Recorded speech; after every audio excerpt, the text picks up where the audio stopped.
तहरीर असदार Chaudhary.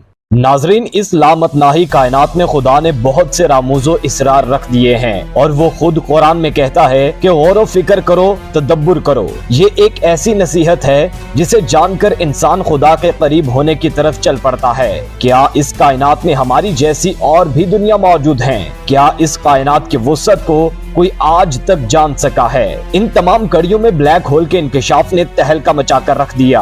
Black hole का जिक्र अक्सर और बेशतर आपने साइंसी जुबान में सुन रखा होगा, लेकिन दर हकीकत ब्लैक होल है क्या, आज की इस वीडियो में जानते हैं। ये है द्योहैकल नुमा ब्लैक होल जो हमारी अपनी कहकशा मिल्की वे के मरकज में है। ब्लैक होल खला में एक ऐसा इलाका है जहाँ मादा लामहदूद हद तक कसैफ हो जाता है। यहाँ कशिश सकल इतनी ज्यादा होती है कि कोई भी चीज, यहाँ तक कि रोशनी भी यहाँ से फरार नहीं हो सकती। ब्लैक होल्स कुछ इंतहाई बड़े सितारों की जिंदगी के धमाका खेज इख्तिताम से वजूद में आते हैं। ऐसा उस वक्त होता है जब एक बड़ा सितारा अपनी जिंदगी के चक्कर के इख्तिताम पर कशिश सकल के खत्म होने पर गुजरता है। सितारे का बुनियादी हिस्सा अपनी कशिश सकल के तहत गिर जाता है और अगर बकिया कमियत एक खास अहम कदर हमारे सूरज की कमियत का तकरीबन 2.5 से 3 गुना से ज्यादा हो तो ये एक ब्लैक होल बनता है। कुछ ब्लैक होल्स हमारे सूरज से अरबों गुना बड़े हो सकते हैं। साइंसदान वसूख से नहीं कह सकते कि कहकशाओं के मरकज में पाए जाने वाले ये ब्लैक होल्स कैसे बने,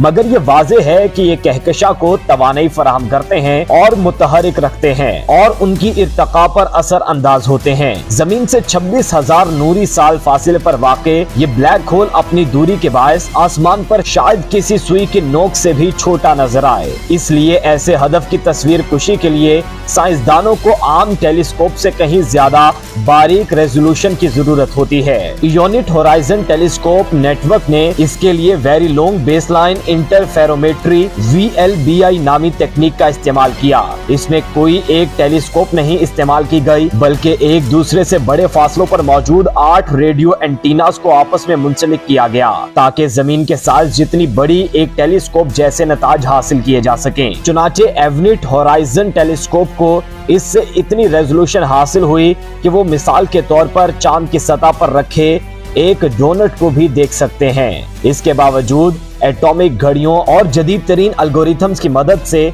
सुपर कंप्यूटर्स ने लातादाद घंटों तक कई पेटाबाइट्स के डेटा में से एक तस्वीर बनाई है। चूंकि ब्लैक होल के अपने अंदर से कोई रोशनी बाहर नहीं आ सकती, चुनाचे एक स्याह धब्बे के अलावा कुछ नजर नहीं आ सकता, लेकिन इसके गिर्द मौजूद रोशन मादाओं के दायरे को देखकर साइंसदानों को अंदाजा हो जाता है कि ब्लैक होल कहाँ वाक़ है। इस दायरे में मौजूद बेहद गर्म गैसेस या प्लाज्मा ब्लैक होल के गिर्द रोशनी की रफ्तार से कहीं कम रफ्तार से गर्दिश कर रही है। ज्यादा रोशन हिस्से मुमकिना तौर पर वो हैं जहां मादा हमारी तरफ आ रहा है। एक तवील अरसे से साइंसदानों का ख्याल था कि हमारी कहकशा के ऐन मरकज में एक इंतहाई बड़ा ब्लैक होल मौजूद है, क्योंकि इसके बगैर ये नहीं बताया जा सकता कि मरकज में मौजूद सितारों को 24,000 किलोमीटर फी सेकंड तक की रफ्तार फराहम करने वाली कशिश सकल का मुंबा क्या है। हमारा सूरज हमारी कहकशा के मरकज से काफी दूर है और इसकी रफ्तार इससे कहीं कम यानी 230 किलोमीटर फी सेकंड है। ब्लैक होल के मरकज में एक नुक्ता है जिसे वहदियत कहते हैं, जहां कशिश सकल का मैदान लामहदूद तौर पर मजबूत हो जाता है।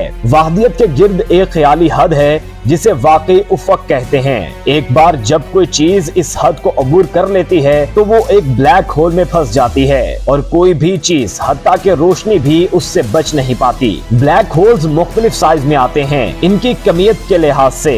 तारीकी मास के ब्लैक होल्स बड़े सितारों की बाकियात से बनते हैं और आम तौर पर उनका कमियत सूरज के चंद से 10 गुना होता है। कहकशाओं के मराकिज में पाए जाने वाले सुपर मैसिव ब्लैक होल्स में लाखों या अरबों सूरजों के बराबर मैस हो सकते हैं।